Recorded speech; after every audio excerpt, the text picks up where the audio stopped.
Hello guys, ഇന്ന് നമ്മളൊന്ന് പുറത്ത് പോകാമെന്ന് വെച്ചാൽ ഒരുങ്ങി കെട്ടി ഇറങ്ങിയിരിക്കുകയാണ്. പിള്ളേർക്കൊക്കെ വെളിയിൽ പോകണമെന്ന് വെച്ചാൽ അവർക്ക് ഭയങ്കര സന്തോഷമാണ്. പക്ഷേ ഞാൻ ഈ അവശതയായിട്ട് നടക്കുന്നതെന്ന് വെച്ചാൽ എനിക്ക് ഒന്ന് ഹോസ്പിറ്റലിൽ കാണിക്കാനായിട്ടേ പോകുന്നത്. പക്ഷേ അവർക്കാണെങ്കിൽ നല്ല സന്തോഷമാണ്. നമ്മൾ വെളിയിൽ നിന്ന് ആഹാരം കഴിക്കാതെ വീട്ടിൽ വന്നിട്ടാണ് സ്വിഗ്ഗിയിൽ ഓർഡർ ചെയ്ത് ദോശ ബുക്ക് ചെയ്യിപ്പിച്ചത്. ഈ പാക്കറ്റ് കണ്ടപ്പോഴേ ഇതെന്തുവാ ദോശയ്ക്ക് ഇങ്ങനെ ബോക്സായിട്ട് വരുന്നത്, വളയുടെ ബാംഗിൾസിൻ്റെ ഒക്കെ ബോക്സ് വരുന്നുണ്ടെങ്കിൽ ഇതുപോലെ ബോക്സിലാണ് വന്നത്. അപ്പം തന്നെ വിചാരിച്ച് ഈ ദോശയുടെ അൺബോക്സിങ് വീഡിയോ ഇങ്ങനെ എടുത്ത് കളയാമെന്ന്. ആദ്യമായിട്ട് ഈ മറ്റേ അലൂമിനിയം ഫോയിലൊക്കെ അല്ലേ വരുന്ന ദോശ, ആദ്യമായിട്ട് ഇങ്ങനെ ബോക്സിലൊക്കെ വരുന്നത് കേട്ടോ. ഇതിനൊരു സാമ്പാറും ഒരു ചട്നിയും ഉണ്ടായിരുന്നു. നമ്മുടെ ചട്നി കവറിട്ട് അവർ ഊരാൻ പറ്റാത്ത രീതിയിലുണ്ടായിരുന്നു. അങ്ങനെ ചമ്മന്തി എടുക്കാം, നമ്മൾ സാമ്പാറും കൂട്ടി ദോശ കഴിക്കാമെന്ന് പറഞ്ഞ് ദോശ ഓപ്പൺ ചെയ്ത് കാണിച്ചു തരാം. ഓർഡർ ചെയ്ത ഒരു മസാല ദോശയും ഒരു സെറ്റ് ദോശയായിരുന്നു.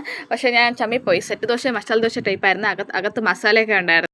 അപ്പോൾ രണ്ടും മസാല ദോശ ടൈപ്പ് തന്നെയായിരുന്നു. ചമ്മിപ്പോയി. എന്തായാലും രണ്ടിൻ്റെ ടേസ്റ്റ് അടിപൊളിയായിരുന്നു. അങ്ങനെ നമ്മളതെല്ലാം കഴിച്ച് തീർത്ത് ഈ സെറ്റ് ദോശ തന്നെ ബുക്ക് ചെയ്താൽ മതിയായിരുന്നു. അങ്ങനെ വീഡിയോ ഇഷ്ടപ്പെട്ടാൽ ലൈക്ക് ആൻഡ് സബ്സ്ക്രൈബ് ചെയ്ത് സപ്പോർട്ട് ചെയ്യണേ. ബൈ.